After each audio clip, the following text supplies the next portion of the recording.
अलैकुम रहमतुल्लाहि व बरकातुहू। प्यारे बच्चों, हमारा टॉपिक है एक्सरसाइज 6.3। हमारी सब डोमेन का नेम है अलजेब्रिक एक्सप्रेशंस और हमारी डोमेन है algebra. Exercise 6.3 related topic algebraic expressions से ही, ठीक है। जो हमारा टॉपिक 6.3 अलजेब्रिक एक्सप्रेशंस पर था, ठीक है। तो इससे पहले जो इससे प्रीवियस वीडियो है वो बिल्कुल अलजेब्रिक एक्सप्रेशंस पर है ना। उस वीडियो का लिंक जो है वो मैं इस वीडियो की डिस्क्रिप्शन पर डाल दूंगी। अगर आप उस टॉपिक को अच्छे से अंडरस्टैंड करना चाहते हो तो डिस्क्रिप्शन को क्लिक करके आप उस वीडियो के लिंक ओपन करोगे तो आपके सामने वो वीडियो जो है वो स्टार्ट हो जाएगी, चल पड़ेगी। और ये कि आप एक्सरसाइज 6.3 मुकम्मल कंप्लीट नहीं देखना चाहते हो, जैसे आप इसका एक क्वेश्चन देखना चाहते हो, लेट्स सपोज क्वेश्चन नंबर 5, तो नीचे दिए गए वीडियो के चैप्टर्स पे आप जाएं, ठीक है। क्वेश्चन नंबर 5 वाले चैप्टर को क्लिक करें और आपका वीडियो जो है वो फिर क्वेश्चन नंबर 5 से स्टार्ट हो जाएगी। इस तरह से आप किसी भी क्वेश्चन को क्लिक करेंगे और उस क्वेश्चन से आपकी वीडियो जो है वो स्टार्ट हो जाएगी। आ जाते हैं हम अपने क्वेश्चन नंबर 1 पर, ठीक है। क्वेश्चन नंबर 1 की स्टेटमेंट है right the following statements in algebraic expressions, ठीक है। नीचे दी गई कुछ स्टेटमेंट्स है, हमने उनको अलजेब्रिक एक्सप्रेशंस में लिखना है, ठीक है। हमें वो सेंटेंस फॉर्म में दी गई है, लेकिन हमने इसको अलजेब्रिक एक्सप्रेशंस यानी हमने वेरिएबल्स और सिंबल्स और ऑपरेशंस का यूज़ करते हुए हमने जो है उसको मैथमेटिक्स सेंटेंस यानी अलजेब्रिक एक्सप्रेशन में राइट डाउन करना है। फर्स्ट पार्ट पर आ जाते हैं। फर्स्ट पार्ट है हमारा the sum of 3a and 8, ठीक है। नाउ इसमें सिंबल्स और नंबर्स यूज़ हो रहे हैं 3a और 8, और सम का मतलब क्या होता है, बेसिकली ऐड करना, प्लस करना, ठीक है। 3a एंड 8, 3 और 8 के बिटवीन में ये सिंबल आ जाएगा, यानी कि 3a + 8। इसको हमने इस तरह से अलजेब्रिक एक्सप्रेशन की फॉर्म पर लिख दिया। सेकंड पार्ट पर आते हैं डिफरेंस। डिफरेंस का मतलब होता है कि माइनस करना है, ठीक है, सब्ट्रैक्ट करना ऑफ 5p एंड 5, ठीक है। 5p और फिर माइनस आ जाएगा 5, इन दोनों के बिटवीन जो है माइनस का सिंबल, सब्ट्रैक्शन का सिंबल आ जाएगा। थर्ड पार्ट पर आते हैं डिवाइड 5a बाय 8b। तो पहले हम डिवाइड का मतलब होता है कि हमने इस तरह से डिवाइड के सिंबल को यूज़ करना है, ठीक है। 5a डिवाइडेड बनेगा क्योंकि वो फर्स्ट में है तो 5a आ जाएगा, फिर हम डिवाइड का सिंबल यूज़ कर लेते हैं और फिर 8b आ जाएगा। फोर्थ पार्ट पर आते हैं प्रोडक्ट। प्रोडक्ट का मतलब होता है कि मल्टीप्लाई करना, ठीक है। अब अ नंबर n की नंबर लेनी है, ठीक है। एक जो है वो n है, किन दो नंबर्स के बिटवीन प्रोडक्ट हो रही है, एक n के और एक 4 टाइम्स अ वेरिएबल y, ठीक है। ये नंबर है और ये वेरिएबल है। 4 टाइम्स अ वेरिएबल y का मतलब हो जाएगा 4 टाइम्स y क्या हो जाएगा, 4 × y, ठीक है, या 4y भी कह सकते हैं, ठीक है। तो ये हमारे पास product of n n × 4y हो जाएगा, जिसको अगर हम सिंप्लीफाई करें तो ये 4 यानी कि 4ny हो जाएगा। अब 5 पार्ट पर आते हैं। Cost of n litres of cooking oil eight ₹170 पर लीटर, ठीक है। हमने कास्ट फाइंड करनी है n लीटर्स कुकिंग ऑयल, ठीक है। नंबर ऑफ लीटर्स कोई भी दिए जा सकते हैं, कोई भी क्वांटिटी हो सकती है, उसकी कॉस्ट फाइंड करनी है। और लेकिन कुकिंग ऑयल की जो कॉस्ट है पर लीटर, पर का मतलब होता है कि 1, ठीक है। 1 लीटर कुकिंग ऑयल की कॉस्ट है ₹170, ठीक है। तो n लीटर्स की कितनी हो जाएगी, हम उसको n से मल्टीप्लाई कर देंगे ₹170 को, हो जाएगा n टाइम्स ₹170, ये हो जाएगा ₹170n, ठीक है। जो भी n की वैल्यू होगी उसको हम लिख के ₹170 से मल्टीप्लाई कर देंगे, तो उतने लीटर कुकिंग ऑयल की कॉस्ट जो है वो हमें मालूम हो जाएगी। तो क्वेश्चन नंबर 1 हमारा यहाँ पर आकर हो जाता है done.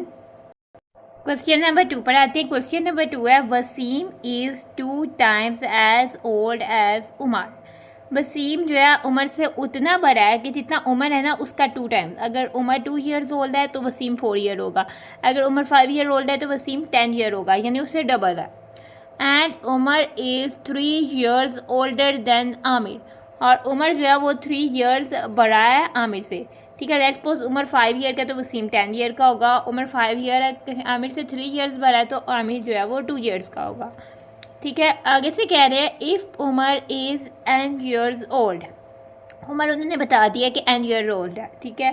Then write an algebraic expression of, ठीक है, हमने सबकी एजेस के एक्सप्रेशन जो है फिर राइट करने, ठीक है। सबसे पहले हमने वसीम की एज फाइंड करनी है, और वसीम जो है उमर से 2 टाइम ईयर्स ओल्ड है और उमर n ईयर ओल्ड है, ठीक है। उमर की हमें एज मिल गई है, उमर कितना है, n ईयर ओल्ड, ठीक है। उमर हो गया n और Waseem is 2 times as old as Umar. Waseem की हमने फाइंड करनी है, वो क्या है, वो असल में ये एक्सप्रेशन आ रहा है, ठीक है। 2 times as old as Umar, ठीक है। 2 टाइम्स का मतलब 2 × as old as Umar, 2 times Umar, Umar है n, तो 2 टाइम्स n, 2 टाइम्स n यानी 2 मल्टीप्लाई n हो जाएगा 2n। तो हमारा वसीम की एज आ जाएगी 2n।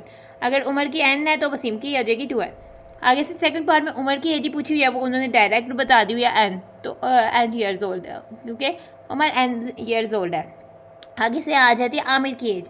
ठीक है, ये एक्सप्रेशन क्या दिया हुआ है, इसके लिए हम ये एक्सप्रेशन यूज़ करेंगे, Umar is 3 years older than Aamir. ठीक है, उमर जो है आमिर से 3 ईयर्स बड़ा है। ठीक है, ये तो उमर का बताया हुआ है ना कि उमर जो भी है एंड जो है वो आमिर से 3 ईयर्स बड़ा है, लेकिन हमने आमिर की फाइंड करनी है। तो इस सेंटेंस को क्या किस तरह से भी पढ़ सकते हैं, हमें कह रहा है कि उमर आमिर से 3 साल बड़ा है। इसको हम इस तरह से भी पढ़ सकते हैं कि आमिर उमर से 3 साल छोटा है। उमर अगर आमिर से 3 साल बड़ा है तो आमिर जाहिर सी बात है उमर से 3 साल छोटा है। तो Umar is 3 years older than Aamir है, तो Aamir is 3 year younger than यानी छोटा है उमर। हम ये स्टेटमेंट, इस स्टेटमेंट को रिवर्स करें तो यही सेम स्टेटमेंट है कि Aamir is 3 years younger than Umar. अब हमने इस चीज़ को यूज़ करना है 3 ईयर्स यंगर देन उमर। ठीक है, उमर जो है वो है एन। ठीक है, 3 ईयर्स यंगर का मतलब है छोटा, पीछे जाना है। यंगर की जगह हमने माइनस यूज़ कर देना, 3 ईयर्स का हो गया 3। ठीक है, तो आमिर की एज हमारे पास आ जाती है, आमिर की एज आ जाती है, वो हो जाती है n-3। ठीक है, तो क्वेश्चन नंबर 2 हमारा यहाँ पर हो जाता है डन। क्वेश्चन नंबर 3 पर आ जाते हैं। क्वेश्चन नंबर 3 की स्टेटमेंट है, right the algebraic terms of the following expressions. ठीक है, नीचे दिए कुछ एक्सप्रेशंस है, हमने इनकी अलजेब्रिक टर्म्स जो है वो लिखनी है। तो अलजेब्रिक टर्म्स लिखने से पहले हमें ये रिकॉल करना है कि अलजेब्रिक टर्म्स जो होती हैं वो सेपरेट होती हैं एडिशन या फिर सब्ट्रैक्शन के सिंबल से। मल्टीप्लिकेशन या डिवीजन के सिंबल से अलजेब्रिक टर्म्स सेपरेट नहीं होती हैं। फर्स्ट पार्ट पर आ जाते हैं n+3। ठीक है, इसमें एक अलजेब्रिक टर्म n है। ठीक है, फिर हम कॉमा लगा लेते हैं क्योंकि एक और अलजेब्रिक टर्म आ रही है जो कि 3 है। ठीक है, n और 3 इसमें अलजेब्रिक टर्म्स हैं। सेकंड पार्ट पर आ जाते हैं 2n+6m। इसमें 2n 6m ये 4 अलजेब्रिक टर्म्स नहीं है क्योंकि जब इधर दोनों प्रोडक्ट हो रहा है तो प्रोडक्ट में नहीं होती, जस्ट जिधर एडिशन और सब्ट्रैक्शन आएगा उधर ही हमारी अलजेब्रिक टर्म खत्म होगी। तो ये 2n एक अलजेब्रिक टर्म होगी, फिर हम कॉमा लगा लेते हैं और फिर हम आ जाते हैं 6m। ठीक है, 6m एक अलजेब्रिक टर्म होगी। थर्ड पार्ट पर आते हैं l times m times n यानी l m n का प्रोडक्ट। इसमें एडिशन या सब्ट्रैक्शन का कोई सिंबल यूज़ नहीं हो रहा, तो हम कहेंगे l m n एक ही अलजेब्रिक टर्म है। फोर्थ पर आ जाते हैं। ठीक है, 4xy। ठीक है, इन दोनों के बाद प्लस, तीनों के बाद प्लस आ रहा है तो 4xy एक अलजेब्रिक टर्म होगी। फिर आ रहा है 6y प्लस के साथ है तो हम सिंबल नहीं यूज़ करेंगे 6y।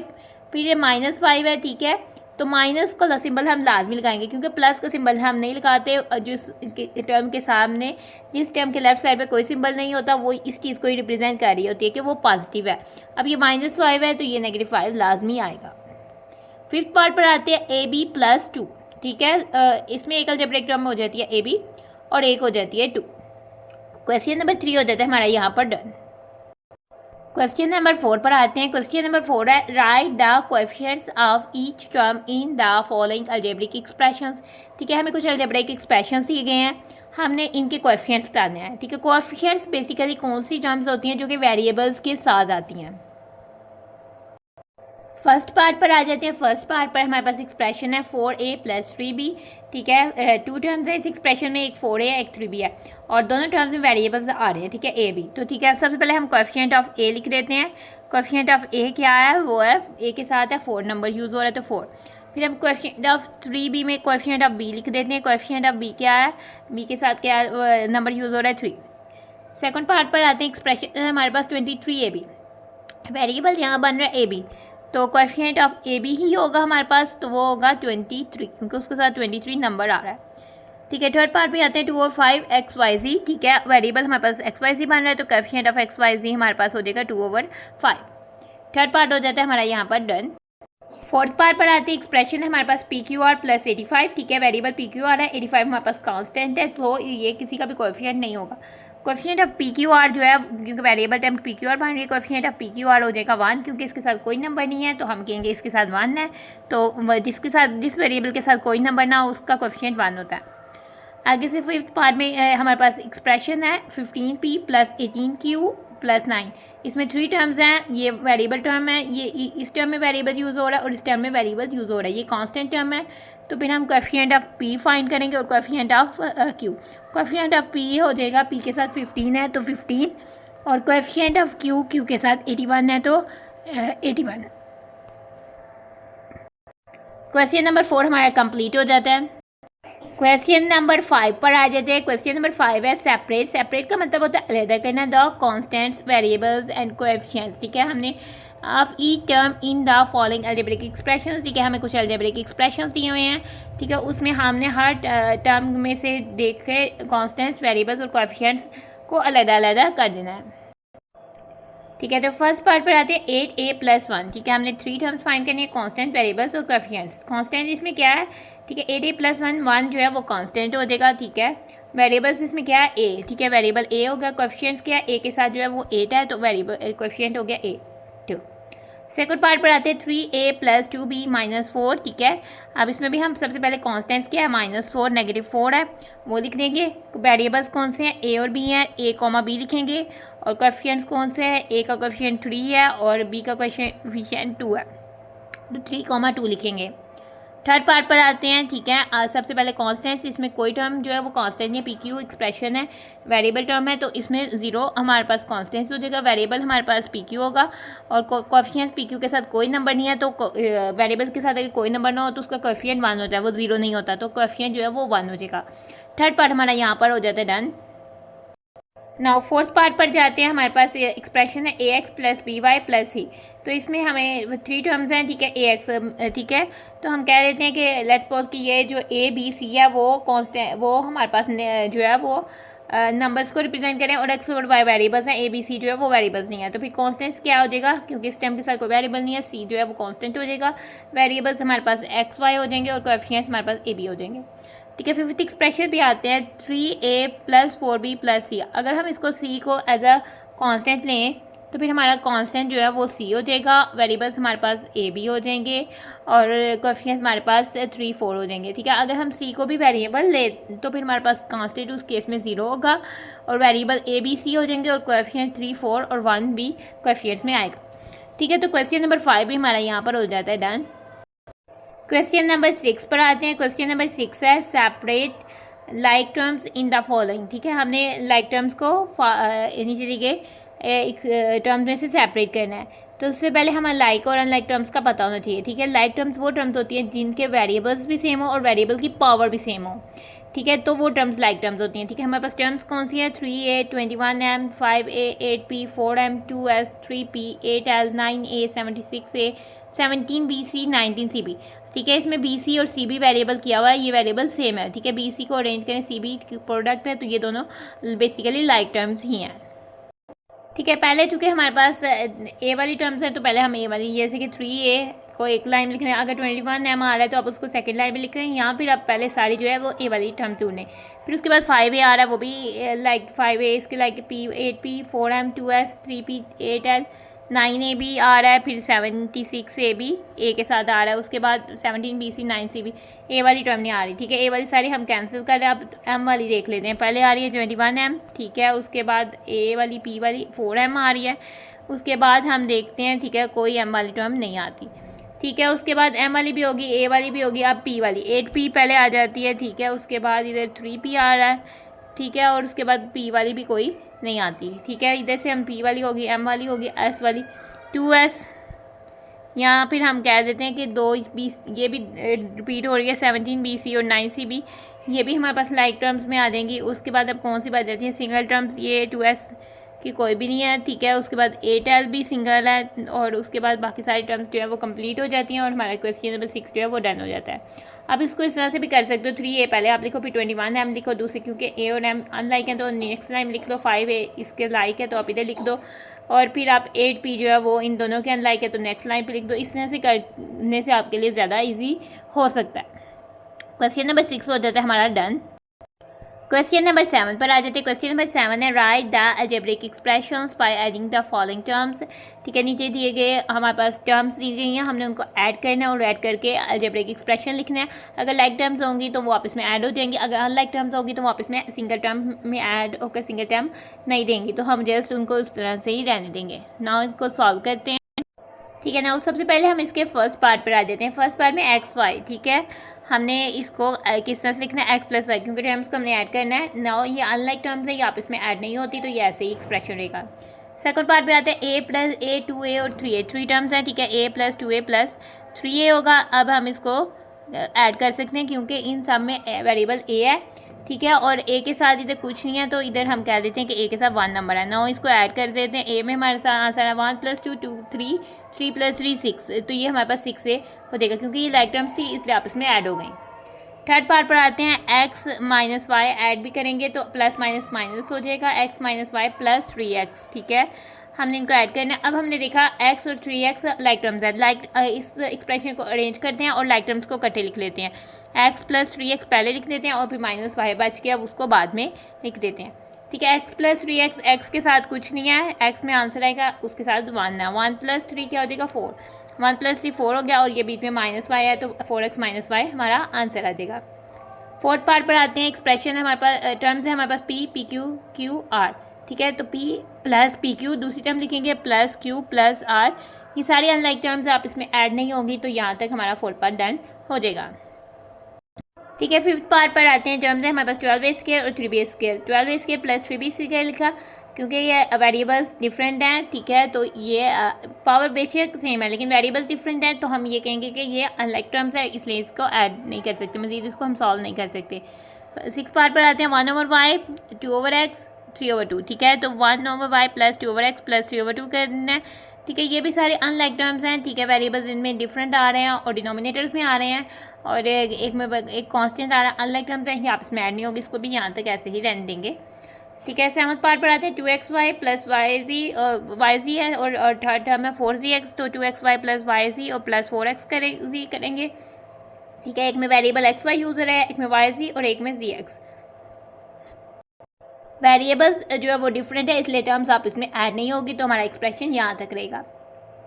8th पार्ट पर आते हैं। 4x टर्म है, 5x टर्म है, 6x स्क्वायर टर्म है, ठीक है, 4x + 5x + 6x स्क्वायर के, ठीक है। आप इसमें देखते हैं वेरिएबल्स तीनों में सेम है टर्म्स, लेकिन वेरिएबल की पावर फर्स्ट 2 में सेम है, सेकंड में पावर जो उसका इंडेक्स है वो नहीं सेम, इधर 1 1 है और इधर 2 है, तो हम इन दो को आपस में ऐड कर सकते हैं, इसको आपस में ऐड नहीं कर सकते। x में आएगा, ठीक है, 4 + 5 होता है 9, 9x हो गया, प्लस हमारे साथ 6x के बच जाता है, वो एज इट इज़ आ जाएगा।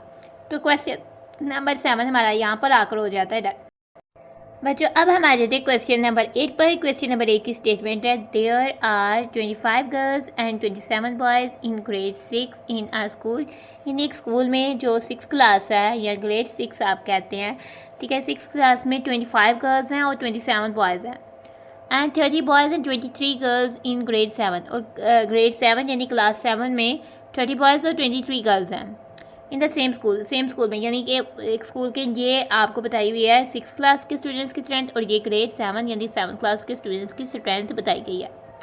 राइट एन अलजेब्रिक एक्सप्रेशन, आपने अलजेब्रिक एक्सप्रेशन लिखना है to find the sum of girls and boys in both the grades, ठीक है, आपने अलजेब्रिक एक्सप्रेशन में इनको सम फाइंड करने के लिए जो है एक्सप्रेशन जो है वो लिखना है कि बोथ ग्रेड्स में कितने बॉयज़ और गर्ल्स हैं, ठीक है। इनको अलजेब्रिक एक्सप्रेशंस में लिखने के लिए हम गर्ल्स और बॉयज़ के लिए वेरिएबल्स जो है वो सपोज कर लेते हैं, लेट कर लेते हैं, ठीक है। जी रिप्रेजेंट गर्ल्स और वाई बी रिप्रेजेंट बॉयज़, ठीक है, क्योंकि जी गर्ल्स जी से स्टार्ट हो रहा है और बॉयज़ बी से स्टार्ट हो रहा है, हम ये कह देते हैं, ठीक है। सबसे पहले हम कह रहे हैं कि ग्रेड 6 यानी कि स्टूडेंट्स इन ग्रेड 6 वो कितने हैं, उसमें 25 गर्ल्स हैं, तो हम कह देते हैं 25 जी, एंड की जगह हम प्लस का यूज़ कर लेते हैं, और 27 बॉयज़ है तो 27 बी, ठीक है। अब हमने स्टूडेंट्स इन ग्रेड 7 फाइंड करना है, यानी कि स्टूडेंट्स इन ग्रेड क्लास 7 में, ठीक है, वो क्या कह रहा है, वो उसमें 30 बॉयज़ है तो 30 बी, और एंड की जगह हम प्लस यूज़ कर लेते हैं, 23 गर्ल्स हैं तो 23 जी, ठीक है। तो बेसिकली हमने क्या फाइंड करना है, अलजेब्रिक एक्सप्रेशन बनाना है, sum of girls and boys इन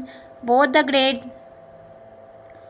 तो उसके लिए क्या करेंगे, हम क्या करेंगे, इसको एक्सप्रेशन और इस एक्सप्रेशन को प्लस कर देंगे, इनके इर्द गिर्द पैरेंथेसिस लगा देंगे, ठीक है, दोनों को। यहाँ तक हमारा रिक्वायर्ड आंसर था, ठीक है। आप इधर तक भी अपने क्वेश्चन को करके देते हो तो डन है, क्योंकि उन्होंने कहा है कि वो एक्सप्रेशन लिखे जो कि फाइंड करने के लिए यूज़ हो सम, लेकिन आप इसको मज़ीद सिंप्लीफाई भी कर सकते हैं, ठीक है। अगर आप यहाँ तक करते हैं तभी आपका आंसर डन है अकॉर्डिंग टू क्वेश्चन रिक्वायरमेंट, ठीक है। आगे से अगर हमने सॉल्व करना है तो सबसे पहले हमने पैरेंथेसिस को रिमूव करना है, तो पहली parenthesis as it is remove हो जाएगी, क्योंकि फिर दूसरी के से पहले सिंबल प्लस का, तो हम साइन चेंज नहीं करेंगे, +30 भी और +23 गर्ल्स आ जाएंगी। अब हमने क्या कहते हैं ऐड करने के लिए वेरिएबल्स से लाइक टर्म्स को इकट्ठे लिखते हैं। 25G के साथ 23G लिखेंगे, ठीक है, और फिर 27B और 30B लिख देंगे। अब हम नाउ ऐड कर लेते हैं, जी वाली टर्म को ऐड कर लेते हैं। 5 + 3 हो जाता है 8, 2 + 2 हो जाता है 4, 48 गर्ल्स होगी। प्लस अब बी वाली टर्म्स को ऐड कर लेते हैं, ठीक है। 7 + 0 हो जाता है 7, 2 + 3 हो जाता है 5, 57 बॉयज़ हो गए, ठीक है। दोनों क्लासेस में टोटल 48 गर्ल्स और 57 बॉयज़ हो जाते हैं। तो क्वेश्चन नंबर 8 हमारा यहाँ पर आकर हो जाता है डन। क्वेश्चन नंबर 9 पर आ जाते हैं। क्वेश्चन नंबर 9 की स्टेटमेंट है, Arsalan is working at a burger shop, ठीक है। अरसलान एक बर्गर शॉप पे काम करता है, ठीक है। On Monday he sold 40 burgers, ठीक है। मंडे वाले दिन यानी सोमवार वाले दिन या पीर वाले दिन, यहाँ मंडे ही कहते हो, उसने 40 बर्गर्स बेचे, ठीक है। 25 फ्राइज़ के पैकेट्स बेचे। फ्राइज़ होते हैं चिप्स हैं, ठीक है। जैसे आप कभी ऑर्डर करते होंगे तो बर्गर्स के साथ फ्राइज़ भी अक्सर आती हैं। एंड 60 कोल्ड ड्रिंक्स, और उसने 60 कोल्ड ड्रिंक्स जो है वो बेची।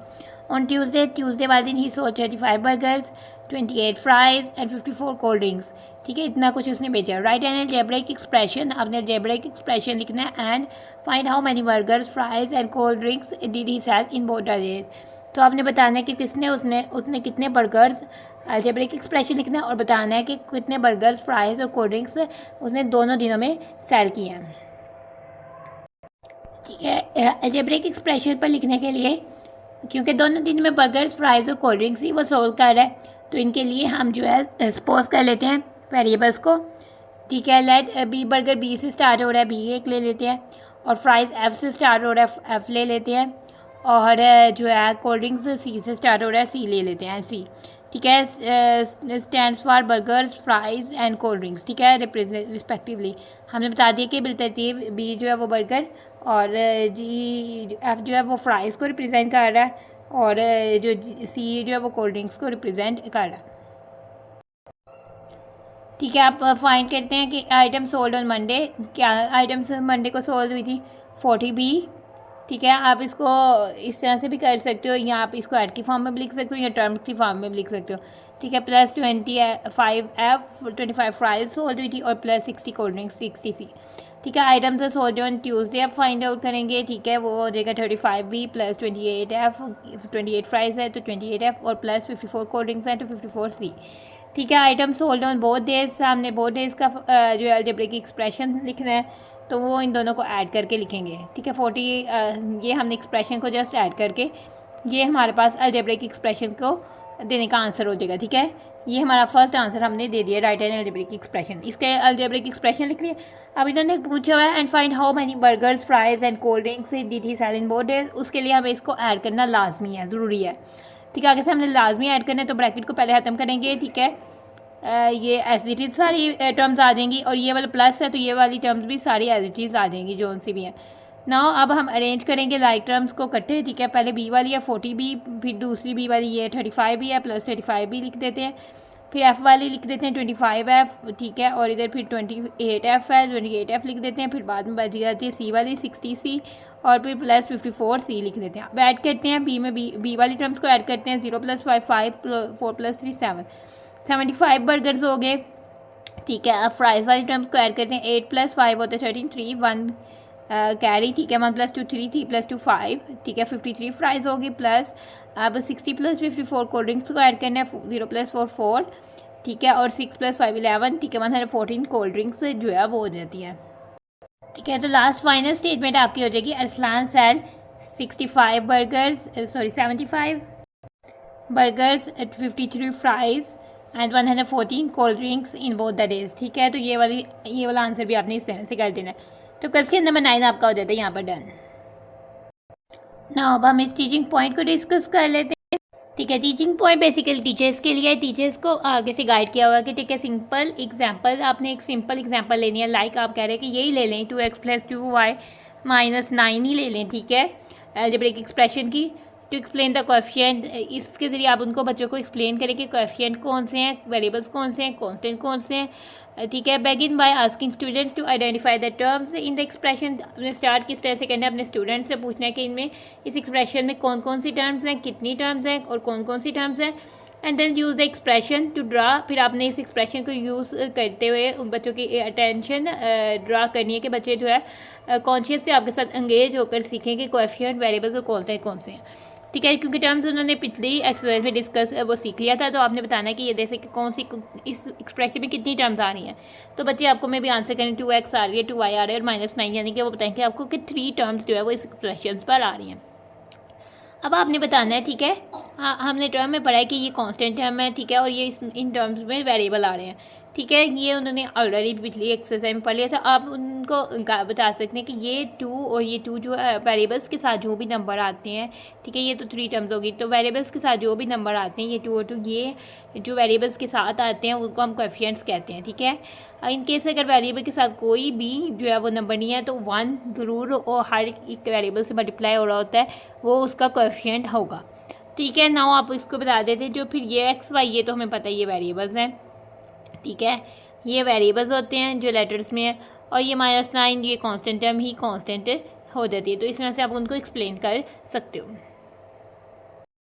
ठीक है। एक्सरसाइज के बिल्कुल नेक्स्ट पेज पर हमारे पास पेज नंबर 88 पर एक प्रोजेक्ट है, प्रोजेक्ट 3 के नाम से विजिट योर नियरेस्ट मार्केट, ठीक है। स्टूडेंट्स को बताया कि आपने गाइड करने के इस तरह से प्रोजेक्ट किस तरह से करना है। नाउ मे बी आप एज अ स्टूडेंट हो तो आपने क्या करना है, अपनी करीबी मार्केट पर जाना है, चूज़ एनी 2 और 3 फूड आइटम्स, आपने 2 या 3 फूड आइटम्स को चूज़ करना है, एंड फॉर्म एटलीस्ट 2 एक्सप्रेशन, तो कम से कम अपने 2 एक्सप्रेशन ज़रूर बनाने हैं using the concept of like and unlike terms, ठीक है। आप एक एक्सप्रेशन लाइक टर्म का बना लें और एक एक्सप्रेशन लाइक टर्म का बना लें। आपने इस तरह से इसको कर सकते हो, पहले आपने लिखना है एक्सप्रेशन यूजिंग लाइक टर्म्स, आपने मार्केट में जाना है, ठीक है। आपने कहना है कि I visit the market to buy some apples for my siblings, ठीक है। लेट्स सपोज कि आप कह रहे हो कि आप अपने भाइयों के लिए कुछ एप्पल्स लेना चाहते हो। आई वांट, आपने बताना है कि आप चाहते हो कि 3 एप्पल्स आप बड़ी अपनी माई एल्डर सिस्टर यानी कि बड़ी बहन को दे दो, और 2 एप्पल्स जो अपने यंगर ब्रदर छोटे भाई को देना चाहते हो, ठीक है। आप मार्केट से आई आप शॉपकीपर को कहते हो कि वो पैक करे 2 और 3 एप्पल्स सेपरेटली, ताकि आप सेपरेटली उनको पैकेट्स जो है उनके पकड़ा सको। तो शॉपकीपर क्या करता है, शॉपकीपर उन पैकेट्स को जो है 2 पैक्स हैं, एक 2 एप्पल्स का और एक 3 एप्पल्स का, वो उसको एक सिंगल लार्ज एनवेलप में डाल देता है, ओके, आपको दे देता है, ठीक है। अब उस लार्ज एनवेलप के अंदर 2 एप्पल्स का भी पैक है और 3 एप्पल्स का भी पैक है, ठीक है। तो आप इस अलजेब्रा उसको कहोगे कि 2a + 3a, ठीक है, 3a यानी 3 एप्पल्स + 2 एप्पल्स, 3 आपकी बड़ी बहन के लिए और 2 आपके छोटे भाई के लिए। आपने इन दोनों को अलग पैकेट्स में पैक करवाया, लेकिन इसको एक ही एनवेलप में डाल दिया। तो इन एप्पल्स को हम ऐड आप इसमें कर सकते हैं क्योंकि ये लाइक टर्म्स हैं। तो ये बेसिकली आप लाइक टर्म की इस तरह से एग्जांपल दे सकते हो।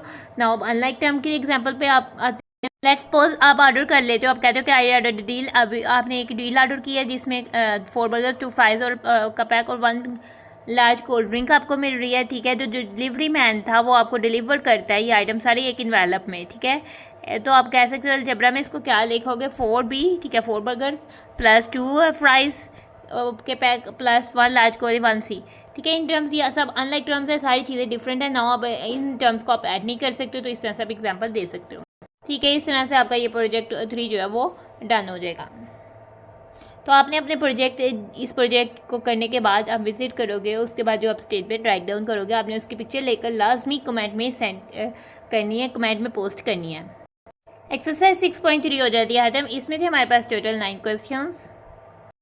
Question number 1, question number 2, question number 3, question number 4 first, second, third part, question number 4 fourth part, 5 part, question number 4 and question number 5 first, second, third part, 4th, 5th part, question number 5 and question number 6, question number 7 first, second, third, 4th part, 5th, 6th, 7th, 8th part, question number 7 and question number 8, question number 9। हमारी exercise चुके होगी है ख़त्म, इसलिए अब हम अपनी video को कर रहे हैं। उम्मीद है कि इस वीडियो में आपको सीखने को बहुत कुछ मिला होगा। अल्लाह हाफिज़।